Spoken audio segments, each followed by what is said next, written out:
God is dead. God remains dead. And we have killed him.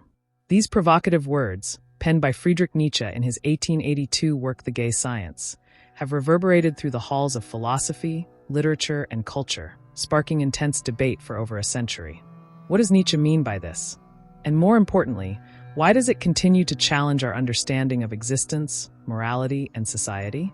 In these few sentences, Nietzsche articulates a radical shift in the Western worldview, one that continues to shape our understanding of religion, philosophy, and even identity today. The death of God, in Nietzsche's view, is not a literal statement, but a metaphorical commentary on the decline of religious belief and the erosion of traditional moral frameworks that have long structured Western civilization. But Nietzsche's declaration also invites a deeper question. What happens to humanity in the absence of a divine, objective moral order?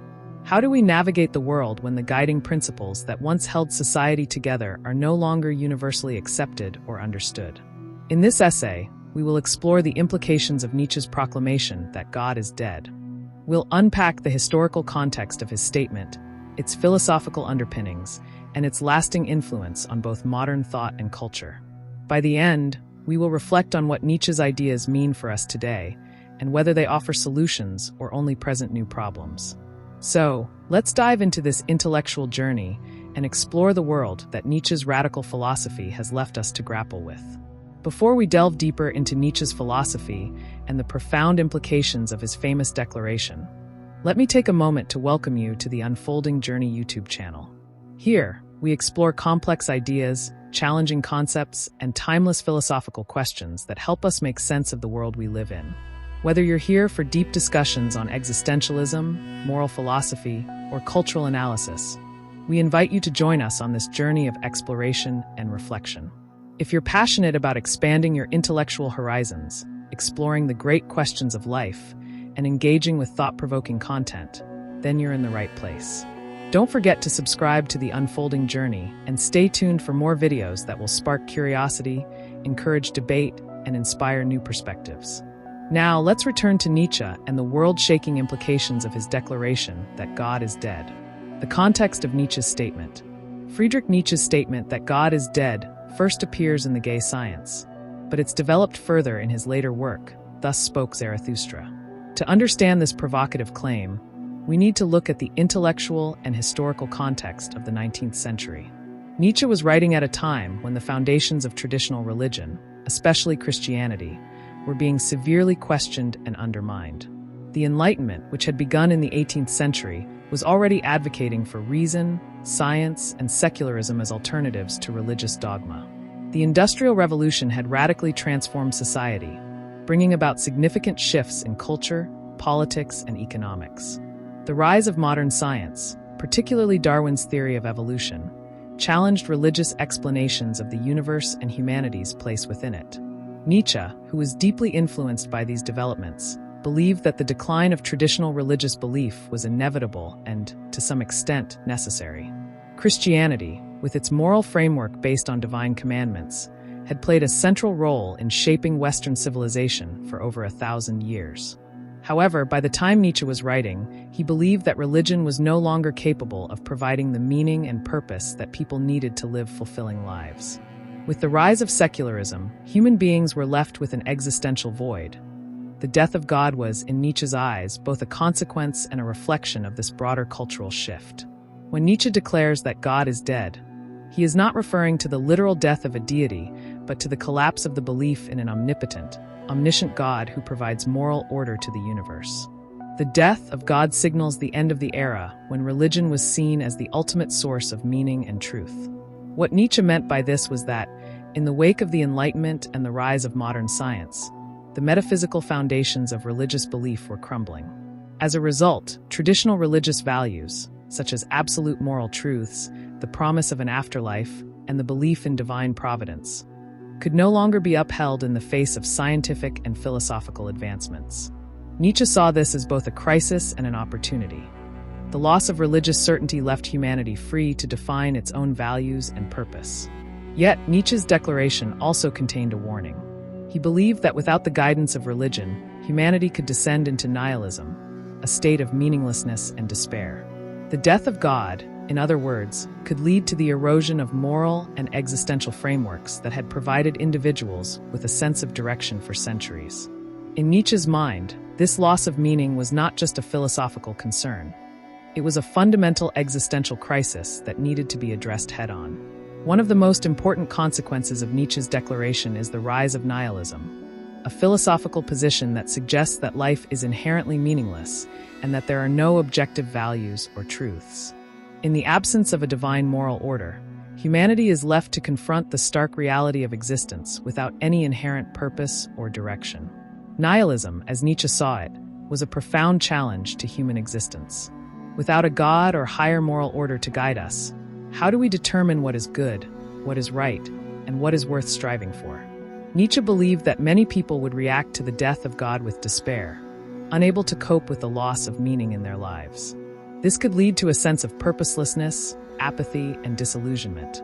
However, Nietzsche did not see nihilism as the final destination for humanity. Rather, he saw it as a stage in a larger process of self-overcoming. Nietzsche believed that once humanity acknowledged the death of God and the resulting crisis of meaning, it could begin the process of creating its own values and purpose.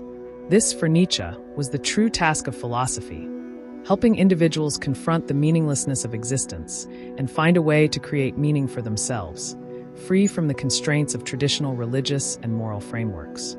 In Nietzsche's view, the way to overcome nihilism was through the figure of the Übermensch, or Overman, often translated as Superman.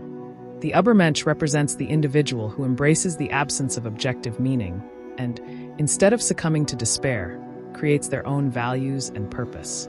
The Übermensch is someone who is capable of living fully and authentically, without relying on external sources of meaning, whether religious or social. The Übermensch is not merely an individual who rejects traditional values. Rather, it is someone who actively creates new values that reflect their own will to power, the fundamental drive Nietzsche believed all human beings possess to assert themselves and shape their own lives. The Übermensch embodies the idea of self-overcoming, continually striving to become more than they were before and challenging the limits of their own existence. In this sense, Nietzsche's concept of the Übermensch provides a solution to the nihilistic crisis triggered by the death of God. Instead of surrendering to despair, individuals can embrace their freedom to create meaning and live in accordance with their own values. The Übermensch becomes a model for a new kind of existence, one that is not bound by the constraints of traditional morality, but is free to affirm life on its own terms. Another key aspect of Nietzsche's philosophy is the idea of eternal recurrence, a thought experiment that asks us to imagine living our lives over and over again, infinitely. Nietzsche presents this concept as a challenge. If we knew that every action, every thought, and every moment of our lives would be repeated eternally, would we still embrace life with the same intensity and passion? The idea of eternal recurrence forces us to confront the full weight of our existence and to take responsibility for our choices. If we were to live our lives repeatedly, would we regret the way we've lived, or would we affirm it with joy and gratitude? For Nietzsche, the ideal response to the eternal recurrence is to embrace life wholeheartedly, accepting both its joys and its sorrows, without seeking escape in religious or metaphysical fantasies. The eternal recurrence serves as a test of our ability to affirm life in the face of meaninglessness. It asks us to live as if we are willing to repeat our lives forever, making each moment an expression of our deepest values and desires. Nietzsche's declaration that God is dead has had a profound impact on modern philosophy, psychology, literature, and culture. His critique of traditional morality and his call for a new kind of individualism resonated with existentialists like Jean-Paul Sartre and Albert Camus, who also grappled with the question of how to live in a world without inherent meaning. Nietzsche's ideas also influenced later thinkers like Michel Foucault and Jacques Derrida, who explored the ways in which power, language, and culture shape our understanding of truth and morality. Beyond philosophy, Nietzsche's influence extends to the arts, where his ideas about individuality, creativity, and the will to power have inspired countless artists, writers, and musicians. His critique of traditional values continues to challenge our understanding of morality, identity, and the human condition, even in the 21st century. In conclusion, Nietzsche's declaration that God is dead represents a profound shift in human thought, one that continues to shape our understanding of life, morality, and existence. By challenging traditional religious and moral frameworks, Nietzsche forces us to confront the possibility of a world without inherent meaning or purpose. However, rather than offering despair, Nietzsche's philosophy encourages us to embrace our freedom to create new values and live authentically. The death of God, in Nietzsche's view, is not the end, but the beginning of a new era in which humanity must define its own meaning and purpose. Thank you for joining me on this exploration of Nietzsche's radical philosophy. If you found this discussion thought-provoking, be sure to subscribe to the Unfolding Journey YouTube channel. Here, we continue to explore the big questions, the challenging ideas, and the intellectual journeys that shape our world. Don't miss out on more fascinating content. Subscribe, engage, and join us as we dive deeper into the philosophical currents that influence our lives. Until next time, stay curious and keep unfolding the beauty of life.